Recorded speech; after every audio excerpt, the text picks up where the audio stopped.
You don't see the world as it is. You see the world as you are. The Talmud.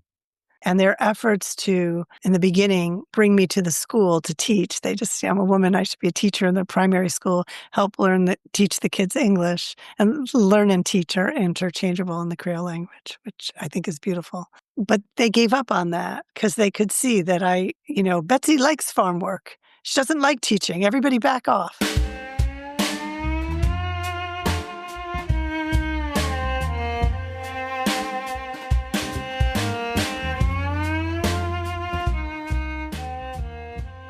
Betsy Small grew up aware of both her privileged place in the world, but also her family's rapid rise from poverty and persecution.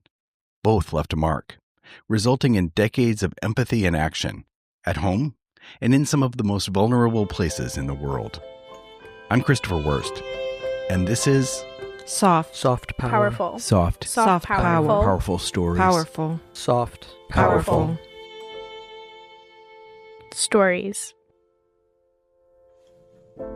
I grew up in Easton, Connecticut, a town of 5,000, about an hour from New York City. I think I had a very profound sense of freedom, of movement, and outdoors, and seasons, and being really cared for by my family, my extended family, my teachers, my friends. I remember riding my bike with a posse of girlfriends to the ice cream store. I remember going to the Historical Society when in 8th grade and doing a town history and going to the one-room schoolhouse. It was sweet. It was quaint. It was really insular.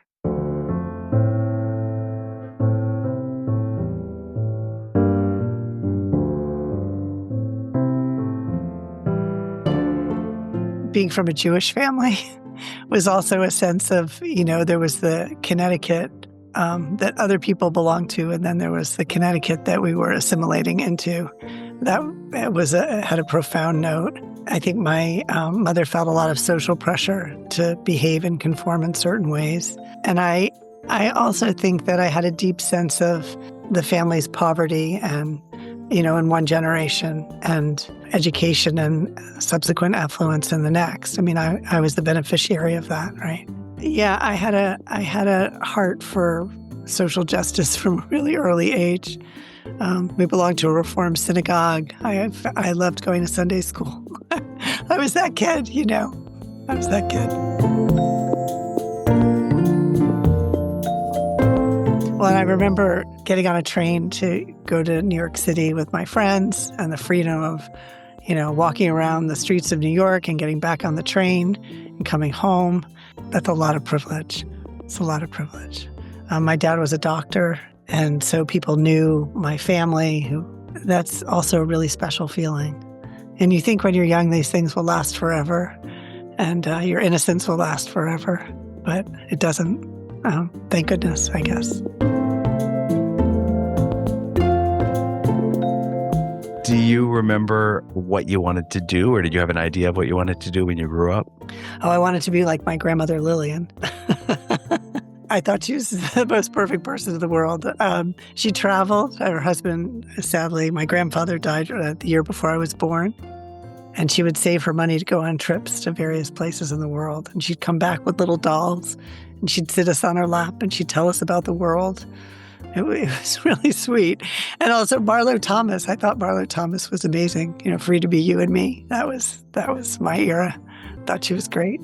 That's hilarious because my wife and I just stumbled on a rerun of That Girl and watched the entire episode. I wanted to be that girl. Yeah, that's funny. I did the college semester abroad thing. And after it was over, I had a Eurail pass with a group of friends, to go around Europe. And I traded it in for a plane ticket to Israel to work on a kibbutz because I felt like I didn't understand Judaism. I didn't understand my part in, did it matter? Why were we planting trees in Israel all the time in our family? Yeah, I just didn't have all the dots connected. So I thought this would be a great way to connect the dots. So I worked on a kibbutz pruning banana trees. And it wasn't so much Israel and the banana trees as it was all the kids that were from around the world that were also there to work on the kibbutz. And to meet Germans and Australians and Italians and Irish and Northern Irish, French, it opened my world completely. And I loved meeting people from around the world. And I loved the late night conversations that we had as young people about where we were in our lives and the different places we came from. And it really cracked open the world and its borders, for sure. After this kibbutznik experience, I went back to Syracuse University and I took a class called Colonial Rise in the Third World. And it was, the scramble for Africa, how all the Europeans were present at the dividing up of the continent, but no Africans. And it set me on a path to look at, again, the world in a new shape, a new frame of reference. And my friend Barbara Wassel invited me to the 5th floor of the library while we were studying for an exam for this class. And there were these 20-something-year-olds with their suntans and their smiles and their posters and slideshows. And I thought, oh my God, this is so cool. This is like more of that world. And I filled out an application. And of course, I didn't know I'd need 12 references. And they never tell you where you're going to go or, when you'll be assigned. And remarkably, I qualified to be an inland valley swamp development worker growing rice in Sierra Leone. Enslaved Sierra Leonean rice farmers were brought to the southeastern U.S. Because they knew how to grow rice. They were the experts, and their ingenuity created the first early American industry in the U.S., not cotton, but rice. And so arguably there'd be no America without this industry.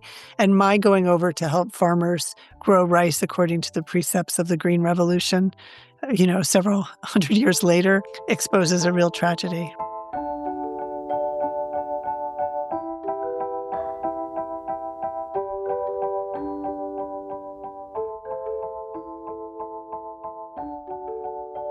Sierra Leone is a coastal West African nation known for its rich mineral resources and resilience following a brutal civil war and devastating Ebola outbreak in 2014. Today, it faces ongoing challenges, including youth unemployment, widespread poverty, weak education and healthcare systems, and vulnerability to climate-related disasters. Tell me what you knew about Sierra Leone when you got the assignment, and then what you thought you were getting into as you prepared. Well, I couldn't even find it on a map. And I went to the library of our little town with my dad, and we, were like, we're going to take out a book on Sierra Leone. Of course, there were none then in 1984. There was a Encyclopedia Britannica entry that said Sierra Leone, white man's grave, because the resistance to the diseases there, for Europeans was so limited. It earned that reputation. And my poor mother, that did not set her at ease. And now that I'm a mother, I understand more fully all that she endured. I thought I would go on a experimental trip with something I was really wary about. I wasn't sure about the Peace Corps. I wasn't sure that I had done the right thing. But of course, it would be better than an entry-level job in an office. I was a psychology major. This was a really cool option, I thought, for a young person. We had a 3-month training in motorcycle maintenance, culture and language, and inland valley swamp development. I remember during the training saying, okay, I only have to do the next day. I only have to do the next day. I only have to do the next day. I couldn't really wrap my mind around this experience or what I would find. But what I did find was an amazingly welcoming community. Slightly disappointed that I was a woman in the village replacing a man, the first Peace Corps in that region, in the center of the Diamond District, a rainforest village with 40 families. They were really disappointed to see a woman replace Ray, the best Peace Corps who ever lived, for the record.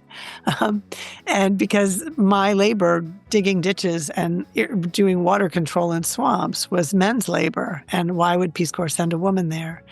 But it turned out to be an incredible experience of leaning on other people that are not like you to find out how much we have in common, to become part of a a family of people who are so unlikely as friends, and then to have these deep bonds where there were older women in the village who helped take care of me and shape me and inform me. There were men in the village who looked after me. And there were children in the village that I bonded with who, helped me learn how to tote water on my head and do all those stereotypical Peace Corps things, but that are also the daily chores of a community that bind people together. And so I felt like I had young children that I was bonded with, older people that I was bonded with, and then men and women my age who were asking remarkably the same questions that I would ask about life. What is socially just? What is hard work? What do we believe? What kind of world do we want to share? And this was all pre-internet. So people in the village didn't have access to a lot of outside, across the pond knowledge. And the U.S. was larger than life. We were part of Kennedy's Children with the Peace Corps. The country was only 12 years old when I was there, so it was still a new nation.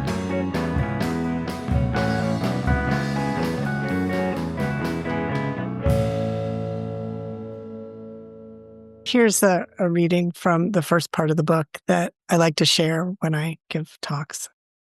The Poro drums. The Poro is the secret society, and I arrived in the month of the secret society ceremonies for Poro.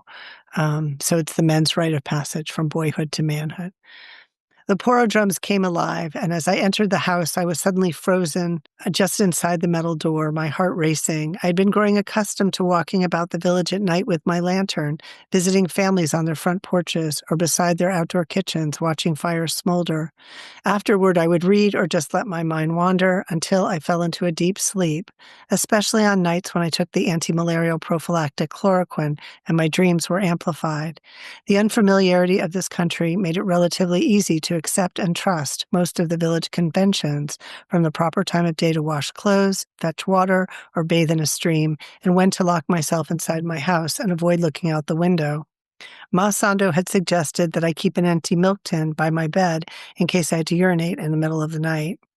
Still, I wondered how the women and children were able to sleep through the jarring and ear-splitting refrains of the men's secret world, one from which they were so absolutely excluded they weren't even allowed to peek out of their windows for fear of reprisal. With my lantern held out in front of me, I stepped into the musty air of my parlor. It looked stark and lonely with its sagging daybed in one corner and a wobbly bench along the wall. I breathed in the dank air, my lips dry, my sweat a sudden sheath over the whole of my sleep-deprived body. What was this anxiety? A sign that I didn't belong, shouldn't be here, that someone would harm me? There had been no evidence of either. Sounds from a new direction, different from the chants, began in the east, at first just the steady echoes of a drum, and then the escalating moan that spiraled into the night. I curled into a far corner of my bedroom, the way a child will hide from a monster. I had volunteered to be on the margin of a cultural past I didn't know, and the bewilderment that accompanied it was unleashing an unfamiliar corner of my mind. I had expected to feel ungrounded and homesick at times, but I hadn't expected the sudden whole-body shifts that lifted everything I knew about how to live from its casing. Isn't that what being afraid of the dark is about? Not so much the literal darkness, but the imaginings we fill it with.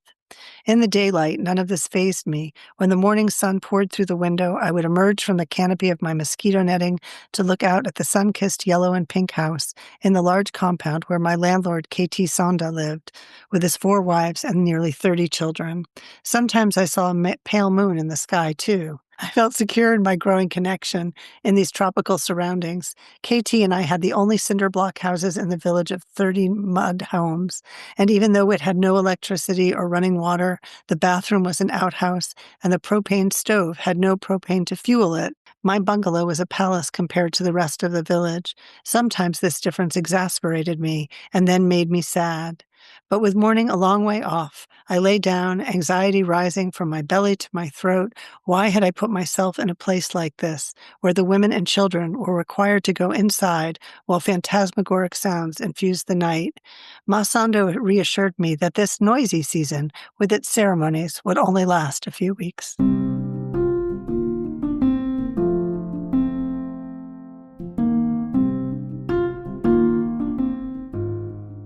I have a passage in the book about, you are sitting, you sit down when you one grain in the dialect of Creole. Now you one grain sit down. We don't sit down one grain, like one grain of rice. We are more collective, would be sort of the banter back and forth. But I saw how they respected that I had different needs than them, and they had different needs than me. And arguably, that is the privilege of Peace Corps. And this, make no mistake, I'm really clear about how much privilege we had in being there. And sometimes I even say I was treated like a white man in the Peace Corps. And that was like amazing privilege. I was an honored guest.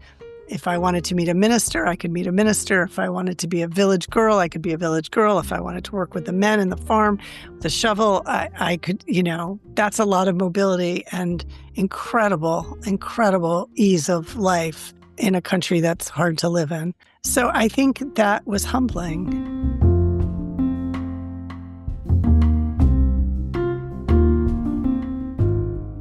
It was harvest my first year. There was a joke in the village, Bestie. They called me Bestie. And they got the T and the S backwards. They think too much. She thinks too much. We were harvesting the rice that I'd helped to plant and a plot that I'd helped to dig. And it was a beautiful day. And we had a really large harvest. We had a windfall, and we knew it. And I couldn't believe that I'd come from this sleepy Connecticut, privileged upbringing. And there I was with my bare feet in the mud, harvesting rice that was going to feed this village. You don't ask why you're there or what's politically correct about it or just about it. You are just there, and these are your friends, and you did this together. And everybody knows that without us being together, this moment wouldn't occur. It's so beautiful.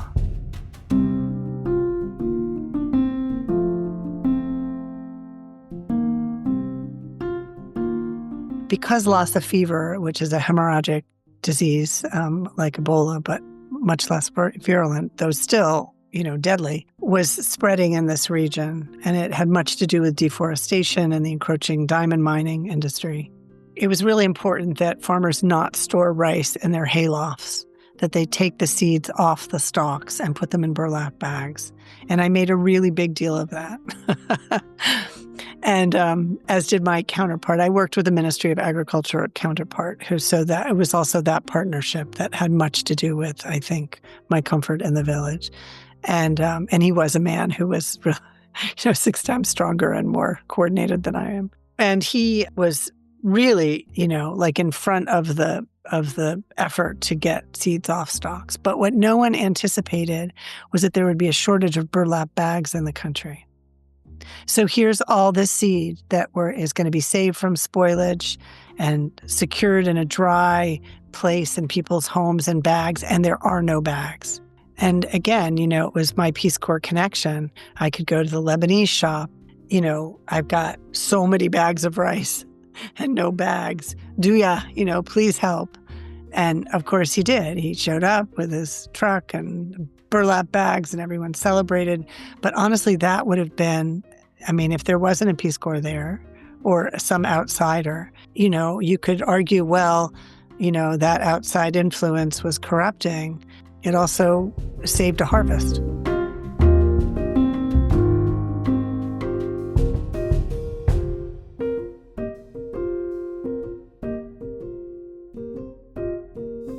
Ray built a church, and my first response to them was, Peace Corps don't build churches. Church has nothing to do with us. And they looked at me like, we all work for God. The idea that a Western pipeline would be distinguished between church that had been operating, churches have been in Sierra Leone since the 1500s, maybe earlier, and that Peace Corps was somehow a complete detour from that pattern was not an acceptable precept for the village. And I quickly realized that some of the credibility of continuing the work that Ray did was to help them put a roof on the church, a metal roof instead of a thatched roof, a more durable roof. So I went to my hometown Jesse Lee Church. I wrote them a letter. I think it took like 6 months. They responded. They passed a hat or plate. I guess you pass a plate, not a hat. They passed a plate, and they sent the money through Bishop Bangura, and it was the head of the UMC mission then in Sierra Leone. And the money arrived, and they put a metal roof on. And now we didn't have to talk about it again. The Muslims went to church. The Christians went and broke fast at Ramadan. They were all members of the same family. And I was so happy to have that piece of my village experience behind me. To them, I honored Ray and I honored them. And sometimes you say, oh, it's what other people want. It's, you have to do it the way they want. We need to listen more and just actively listen. We don't know from the outside what they need. They know. Well, but then if they're asking for something that we think is off the checklist, do you push back or not? So I was 21, 22 by now. I went for it.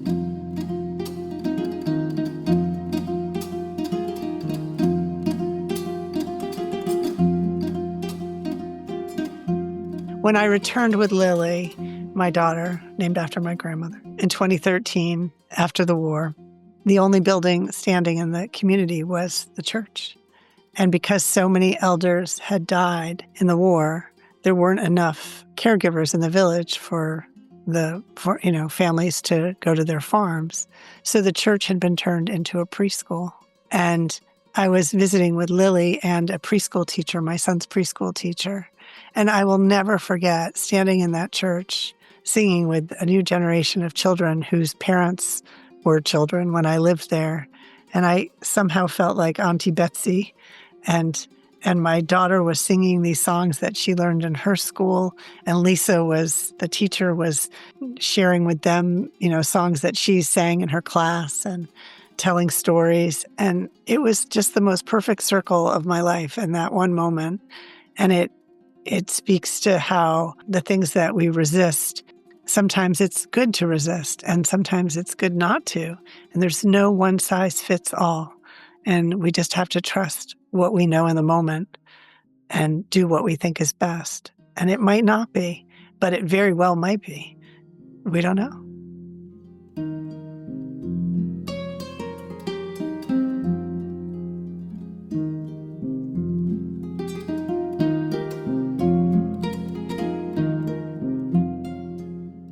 The Sierra Leone Civil War lasted from 1991 to 2002. It was a brutal conflict, marked by widespread atrocities, including the use of child soldiers and mass amputations by rebel forces. Fueled by struggles over the control of diamond-rich regions, the war left tens of thousands dead and displaced more than 2 million people.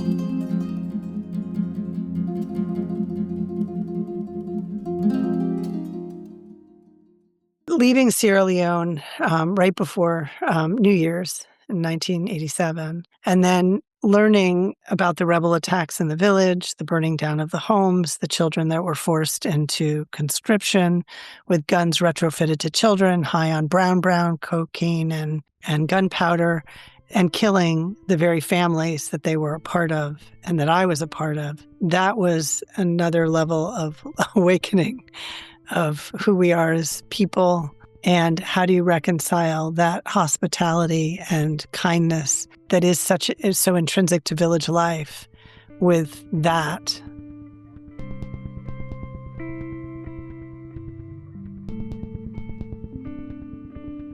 What is it like? Maybe walk me through your feelings being back in the United States and watching this place that you had loved so much really descend into this nightmare that was just horrific. I went to graduate school in New York. At the same time, the Gulf War was happening and Sierra Leone was devolving. And there was just this sense that Sierra Leone was this faraway place that didn't matter. And I didn't know how to make sense of the little that did get out, what was happening, and why no one cared. Well, there wasn't media coverage the way there is now, right? So you couldn't get information easily. I moved eventually to North Carolina, and there was an African store run by a Sierra Leonean who was sending money and selling phone cards, but the phone companies made a fortune on this war, and families gave up everything to be able to call home and find out what was happening to their loved ones. So when I wanted to know more about the war, I would go to the Sierra Leone market.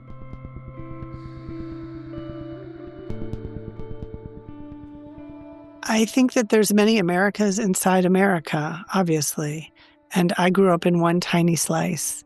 I was mature enough to understand that that one tiny slice mattered, and my friendships mattered, my family mattered, those connections mattered.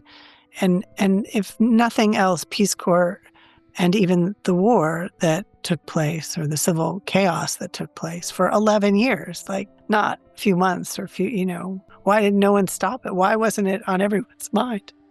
I knew that what was personal to me couldn't be personal to everyone. And I knew that the America I grew up in had shown me love and generosity. And we all don't know what we don't know, including me.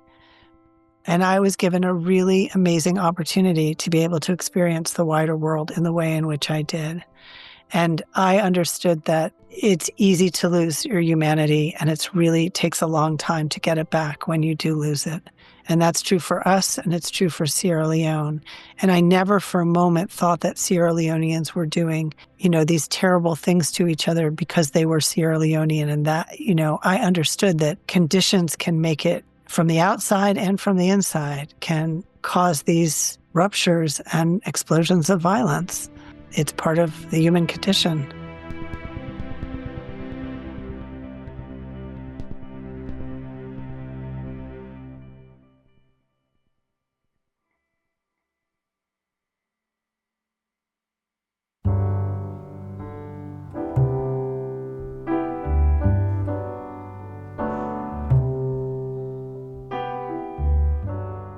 It's that time again.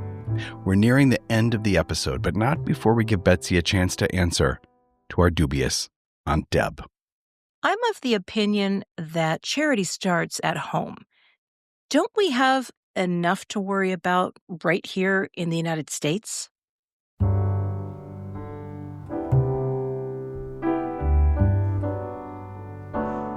The dubious aunt would probably be my mother. May she rest in peace. The gentle way to push back is, to recognize that the values that I came from, which was tikkun olam, the repair of the world, the idea that if you save a life, you save a world. And I don't know that I saved the harvest, but I would say collectively, we brought a more bountiful harvest to bear. I think the pushback sentence is every life matters as much as every other life. And charity begins at home, right? That's the aunt who says, start at home. But having another reference point, whether you go to another community in America or another community around the world, the concept of a global citizen, it's something that I believe in. And I don't think that being a global citizen doesn't mean not being a loyal or dutiful American citizen. And so broadening the definitions of the boundaries, both so you can hold your own boundary with more clarity and fidelity, and also learn from a really honest place, a curious place, about the integrity of other people and their pain and their history. Because if we don't share each other's history and pain and acknowledge it, we're really not in a good place. And I would argue we're not in a good place right now in the world.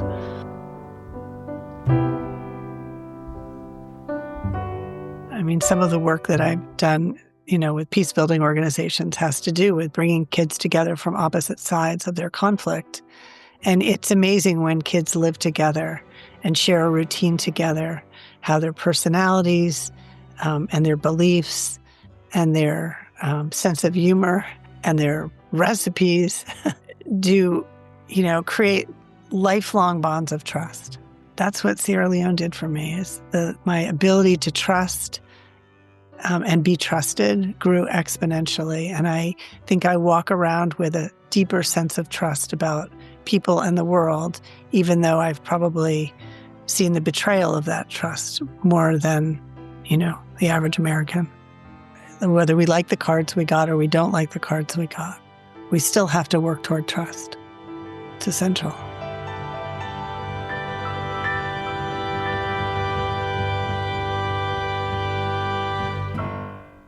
Huge thanks to Betsy for taking time out to share her stories with me, not once, but twice.